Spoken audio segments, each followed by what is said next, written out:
ডিপজল, যিনি একজন খলনায়ক, প্রভাবশালী নেতা হিসেবেও পরিচিতি রয়েছে তার। তিনি আবার দানবীরও। বাংলা চলচ্চিত্রে নিজস্ব ঢঙে নানা ভঙ্গিতে সংলাপ ছুড়ে আলাদা স্থান করে নিয়েছেন তিনি। সাধারণ দর্শক শ্রোতা তার একটি সংলাপ শুনেই ভয়ে কাঁপে। অনেকে তাই মজার ছলে তার সংলাপ অহরহ আওড়ায়। নিজ এলাকা ঢাকার গাবতলী সহ বিভিন্ন স্থানে হাত তুলে দান করার খ্যাতি জুটেছে বহু আগেই। অনেক গুণের জন্য অনেকে খাতির করলেও নিজের 4 বোন গুণধর ভাইয়ের এসব খ্যাতি তুড়ি মেরে যেন উড়িয়ে দিলেন।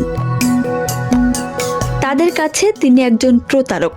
এতদিন তাদের বুক ফেটেছিল কিন্তু মুখ ফোটেনি। তবে এবার ঘরের পর্দার বাইরে এসে প্রকাশ্যে মুখ খুলেই বলছেন এই ভাই তাদের প্রায় 2000 কোটি টাকার সম্পদ আত্মসাৎ কাণ্ডে নেতৃত্ব দিচ্ছেন। এই অপকর্মে অবশ্য তিনি অন্য এক ভাইকেও সঙ্গে রেখেছেন। প্রায় 40 বছর ধরে দাদার রেখে যাওয়া 5000 কোটি টাকার সম্পদ ভোগ দখলে তিনি নেতৃত্ব দিচ্ছেন।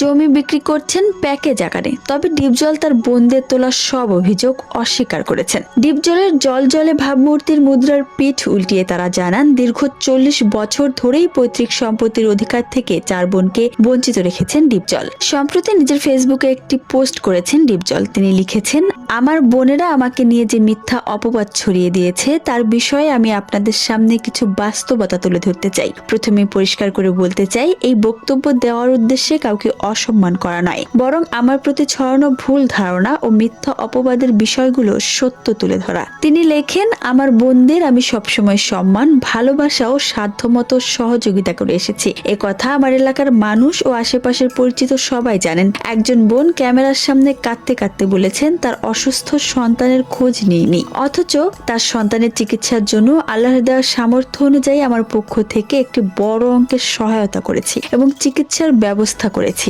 ডিপজল আরো বলেন, যে বোন পর্দা করেন বলেই আমি প্রতিটি অনুষ্ঠানে তার জন্য আলাদা কক্ষের ব্যবস্থা করেছি, সেই বোনের মুখেই আজ এমন কথা শুনতে হলো। এটা সত্যিই কষ্টের।